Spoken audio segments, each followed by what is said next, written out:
Last लेक्चरला आपण basics बघितलं होतं, definition, then working principle, then the types of transformer. Generally, according to the construction, transformer are mainly classified into two types: core type and shell type transformer, right? Then last लेक्चरला आपण difference between core type and shell type बघितलं होतं. Construction diagram core टाईपची आणि shell टाईपची बघितली होती. त्यामध्ये आपण फोकस केलं होतं की कोर टाईपमध्ये आपण बघितलं कन्स्ट्रक्शनमध्ये there is only one magnetic circuit और there is only one window, but in case of shell type transformer there is a two window or two magnetic circuit. The core has only one window and the core has two windows. So windings surrounded the core, and in case of shell type, the core surrounds the winding, right? Then in case of core type transformer, winding चे different types असतात. त्यानुसार cylindrical winding आपण core type transformer मध्ये use करतो आणि shell type मध्ये sandwich type winding आपण use करत असतो. ठीक आहे. Then the core type transformer is easy to repair because the construction is very simple. It is not so much difficult. Okay, so the maintenance and repairing purpose, the core type transformer is very easy, but in case of shell type transformer it is not easy, it is not too easy. Okay, in case of shell type transformer, then we have to compare the cooling.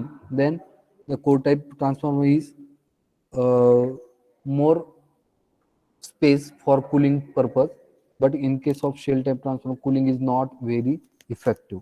ठीक आहे. Sir तुमचा आवाज खूप break होतो. मला तुझा नेटचा काहीतरी issue असेल, कारण की मी तर सिस्टीम वरती बसलोय, मोबाईल वरती नाहीये.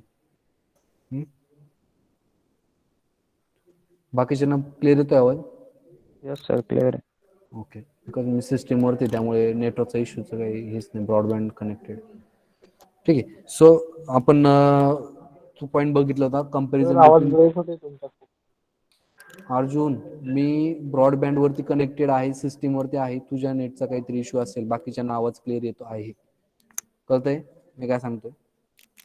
मी मोबाईल वरती कनेक्टेड नाहीये, मी पीसी वरती कनेक्टेड आहे. सो नेटवर्कचा इश्यू माझ्या साईडला नसणार आहे, तुझा नेटवर्कचा काहीतरी इश्यू असणार. देन ट्रान्सफॉर्मेशन रेशो आपण बघितलं होता.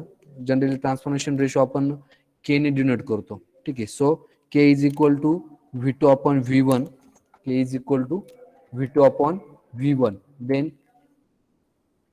E2 upon E1 and N2 upon N1. What is mean by V2, E2 and N2?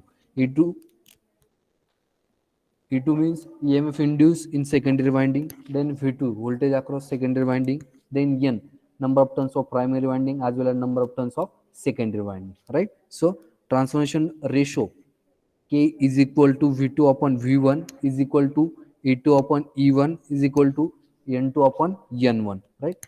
आणि त्या ट्रान्सफॉर्मेशन रेशोवरून आपण फाइंड आउट करू शकतो की आपलं ट्रान्सफॉर्मर कुठल्या टाईपचं आहे. It is step up, step down और 1-to-1 ट्रान्सफॉर्मर. ठीक आहे. सो रेशो आपण कसं ट्रान्सफॉर्मर आपण कसं आयडेंटिफाय करतो? K is greater than 1 means voltage across secondary winding is greater than voltage across primary winding, then the transformer is a step up transformer. Then second case, whenever K is less than 1 or voltage across secondary winding is less than voltage across primary winding, then transformer is a step down transformer, right? Then last type of transformer is 1-to-1 transformer. त्या Kesla transformation रेशोचं काय केस असते? के is equal to 1 और V1 is equal to V2 means voltage across primary winding is equal to voltage across secondary winding. ठीक आहे. So transformation रेशोवरून आपण identify करतो की आपण कुठल्या टाईपचा ट्रान्सफॉर्मर यूज करतोय. when K is greater than 1, then it is a step up transformer. K is less than 1, then it is step down transformer, and whenever K is equal to 1, then the transformer is a 1-to-1 transformer. ठीक आहे. 1-to-1 ट्रान्सफॉर्मरच्या केसमध्ये तुमचं primary आणि secondary साईडचे जे across मधले जे व्होल्टेज आहे ते दोन्ही सेम असणार आहे. ठीक आहे. 230 व्होल्ट सपोज जर इनपुट असेल त्या आउटपुटला पण आपण 230 व्होल्ट आपल्याला त्या ठिकाणी भेटत असतात. So V1 is equal to V2. त्याला आपण म्हणतो ट्रान्सफॉर्मेशन रेशो. ठीक आहे. त्यानंतर आपण कन्स्ट्रक्शन डायग्राम बघितली होती कोर टाईप आणि शेल टाईपची. ठीक आहे. जनरली कोर जे आहे ते आयर्न मटेरियलचे आणि वाइंडिंग जे आहे तुमच्या कॉपर मटेरियलची आपण मॅन्युफॅक्चरिंग केलेली असते. ठीक आहे. त्यानंतर लॉसेस ऑफ ट्रान्सफॉर्मर. ठीक आहे. Losses of transformer. लॉसेस जे आहे ट्रान्सफॉर्मर मधले जे लॉसेस आहे ते मेनली 2 टाईपमध्ये क्लासिफाय होता, कॉपर लॉसेस आणि आयर्न लॉसेस. आणि iron losses again classify into 2 types, hysteresis losses and eddy current losses. So what is mean by copper losses? The total power loss taking place in a winding resistance of transformer is known as the copper losses. जे काही primary आणि secondary winding जे आपण बनवलेले असते तर ती copper मटेरियलची असते. ठीक आहे. सो त्या वाइंडिंगचा स्वतःचा काही रेजिस्टन्स असतो, त्या वाइंडिंगचा स्वतःचा काही रेजिस्टन्स असतो आणि ज्यावेळेस करंट त्या वाइंडिंग मधनं फ्लो होतो तो जो काही त्या वाइंडिंगचा रेजिस्टन्स असेल तो त्या फ्लो ऑफ करंटला काय करतो, अपोज करतो. अपोज केल्यानंतर जे काही लॉसेस त्या ठिकाणी होतात, टेक प्लेस होतात, तर त्याला आपण म्हणतो द पॉवर लॉस और कॉपर लॉस. ठीक आहे. So the total power loss taking place in the winding resistance of transformer is non as copper loss. परत मी एकदा सांगतोय, आपण जे काही प्रायमरी वाइंडिंग आणि सेकंडरी वाइंडिंग आपण जे यूज करतो तर त्या दोन्ही वाइंडिंगचं जे मॅन्युफॅक्चरिंग आहे तर ते कुठल्या मटेरियल पासून करतो आपण,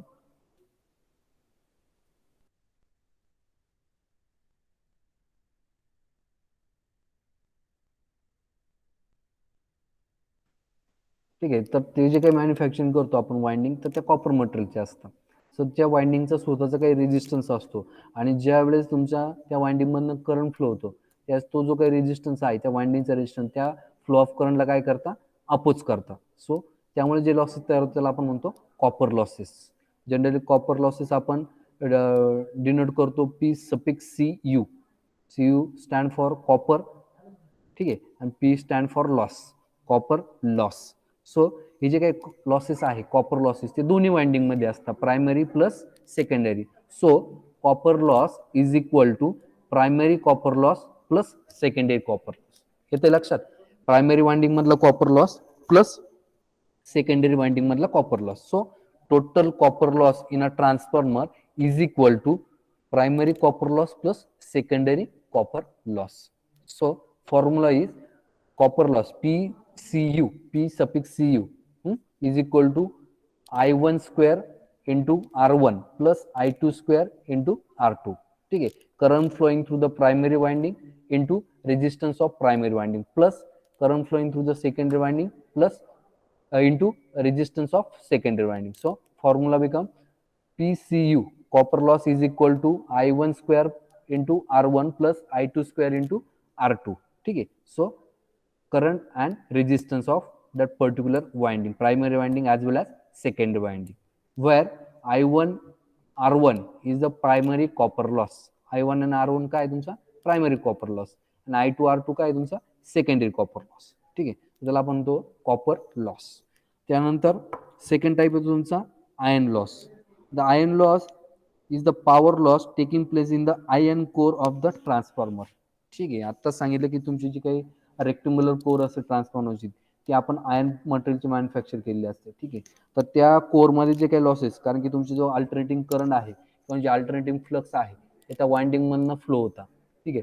तर त्यावेळेस त्या कोरमध्ये, त्या रेक्टिंग्युलर कोरमध्ये जे लॉसेस ऑकर होतात तर ते असतं तुमचे आयर्न लॉस. ठीक आहे. So it is equal the sum of two components called as hysteresis loss and eddy current loss. Total iron loss is equal to hysteresis losses plus eddy current losses. लक्षात ठेवा. आणि ते losses कुठे occur होतात तुमच्या रेक्टिंग्युलर कोरमध्ये. ठीक आहे. So formula become total iron loss is equal to hysteresis loss plus eddy current loss. लक्षात राहू द्या. ठीक आहे. त्याला आपण म्हणतो आयर्न लॉस. कळलंय. कॉपर लॉस आणि आयर्न लॉस. कॉपर लॉस कुठे ऑकर होतो तुमच्या वाइंडिंग मध्ये, प्रायमरी वाइंडिंग मध्ये आणि secondary winding, due to presence of resistance of winding. त्या वाइंडिंगचा स्वतःचा रेजिस्टन्स असतो त्यामुळे ते कॉपर लॉस त्या वाइंडिंग मध्ये ऑकर होता, प्रायमरी वाइंडिंग मध्ये आणि सेकंडरी वाइंडिंग मध्ये. So copper loss is equal to primary winding loss plus secondary winding loss. Clear. त्यानंतर सेकंड लॉस येतो तुमचा आयर्न लॉस. तो कुठे ऑकर होतो तुमच्या रेक्टिंग्युलर कोर मध्ये. So the total iron loss is equal to hysteresis losses plus eddy current losses, right? So ही झाली तुमची दोन टाईपचे लॉसेस इन ट्रान्सफॉर्मर. त्यानंतर नेक्स्ट पार्ट येतो तुमचं efficiency of transformer. The ideal transformer, जर आपण बघितलं तर इफिशियन्सी इज 100%. ज्या ट्रान्सफॉर्मरची इफिशियन्सी 100% असेल त्याला आपण आयडियल इक्विपमेंट किंवा आयडियल मशीन म्हणू शकतो. ठीक आहे. सो जी काही इफिशियन्सी आहे, practically efficiency always in between 0% to 100%. ठीक आहे. 90% to 100% पर्यंत जी इफिशियन्सी आहे त्याला आपण आयडियल ट्रान्सफॉर्मर म्हणू शकतो. ठीक आहे. आणि व्होल्टेज रेग्युलेशन, इफिशियन्सी आणि व्होल्टेज रेग्युलेशन या दोन्ही अपोजिट गोष्टी आहेत. व्होल्टेज रेग्युलेशन तुमचं 0% to 10% जर असेल तर त्याला आपण आयडियल व्होल्टेज रेग्युलेशन म्हणतो. ठीक आहे. इफिशियन्सी 90% to 100% आणि व्होल्टेज रेग्युलेशन 0% to 10%. ठीक आहे. So the formula of efficiency is equal to output power upon input power. ठीक आहे. Output power upon input power. Again output power upon output power plus losses. मग ते losses तुमचे copper losses असतील किंवा iron losses असतील. So formula of efficiency is output power upon input power आणि into 100 केलं का तुमची percentage of efficiency. So the definition of efficiency is the efficiency of transformer is defined as the ratio of output power to the input power and it is denoted by eta. ठीक आहे. So इफिशियन्सीचा formula काय आहे? Output power upon input power. ठीक आहे. तर लक्षात असू दे इफिशियन्सी. त्यानंतर व्होल्टेज रेग्युलेशनचा फॉर्म्युला काय आहे? No load voltage minus full load voltage upon no load voltage into 100 is called as percentage of voltage regulation. आणि आयडियल व्होल्टेज रेग्युलेशन किती सांगितलं मी तुम्हाला? 0% to 10% आणि आयडियल इफिशियन्सी 90% to 100%. ठीक आहे. या दोन्ही डेफिनेशन आणि फॉर्म्युले लक्षात असू द्या. इफिशियन्सीचा फॉर्म्युला लिहून घ्या. Efficiency is equal to output power upon input power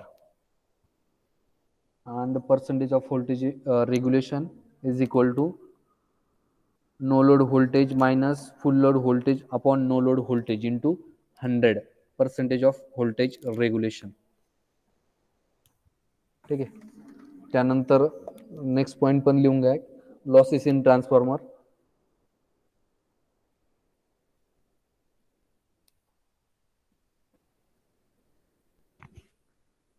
efficiency कशावरती डिपेंड असते? तुमच्या लॉसेसवरती.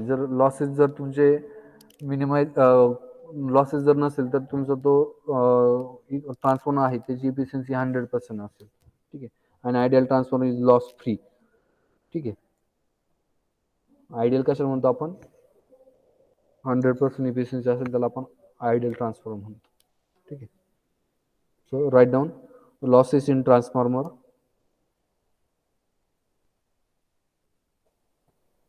The losses in transformer mainly classify into two types.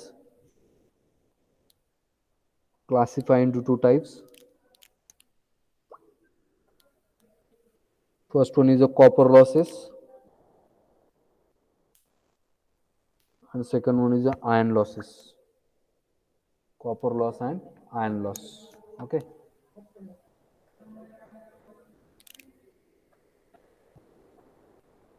Copper loss is equal to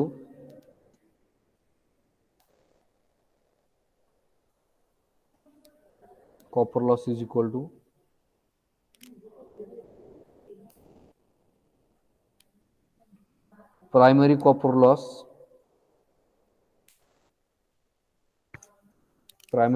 loss plus secondary copper loss.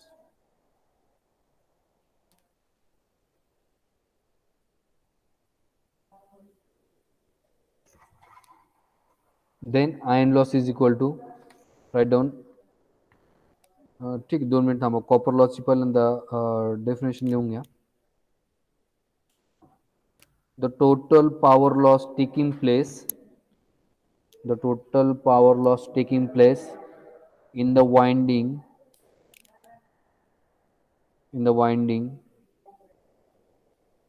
resistance of transformer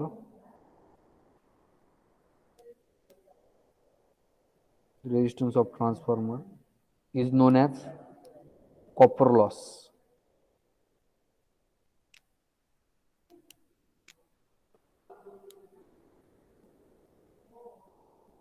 Then iron loss.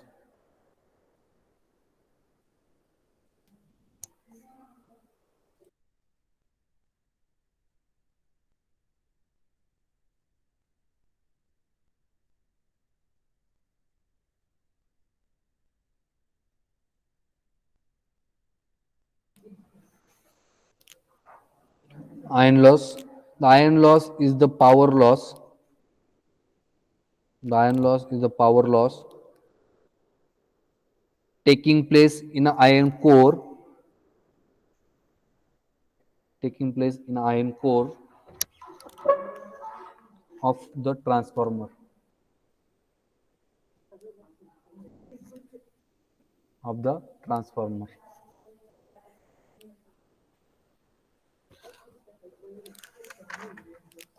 Total formula, total iron loss is equal to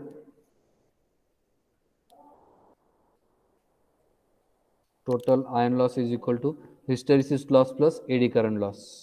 ठीक है.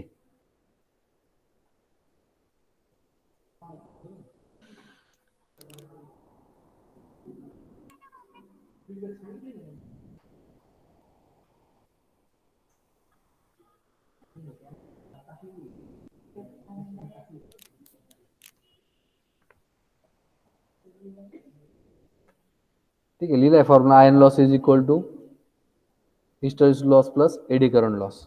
ठीक है. Then formula of efficiency. Efficiency is equal to output power upon input power into 100 करके percentage of efficiency.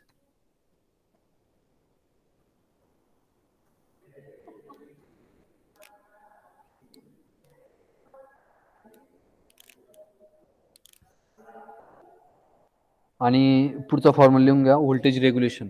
Percentage of voltage regulation is equal to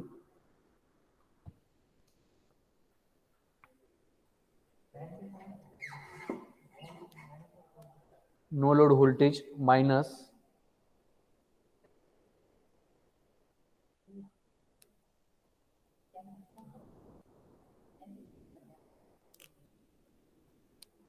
no load voltage minus full load voltage upon no load voltage into 100 त्याचं percentage of voltage regulation. आणि ideal voltage regulation किती असतं? 0 to 10% आणि efficiency 90 to 100%. ठीक आहे. ठीक आहे. So losses, त्यानंतर types of losses, copper loss, iron loss, त्यानंतर इफिशियन्सी आणि पर्सेंटेज ऑफ व्होल्टेज रेग्युलेशन आपण बघितलं आज. ठीक आहे. त्यानंतर आता लास्ट पॉईंट आपल्या ह्या युनिटमधला बाकी आहे ऑटो ट्रान्सफॉर्मर. ठीक आहे. ऑटो ट्रान्सफॉर्मर झाल्यानंतर तिचे advantages of auto transformer, disadvantages of auto transformer आणि ह्या युनिटचा लास्ट पॉईंट आहे तुमचा comparison between two winding transformer and auto transformer. ठीक आहे. सो तो आपण नेक्स्ट लेक्चरला बघू. यामध्ये कोणाला काही अडचण असेल तर विचारा.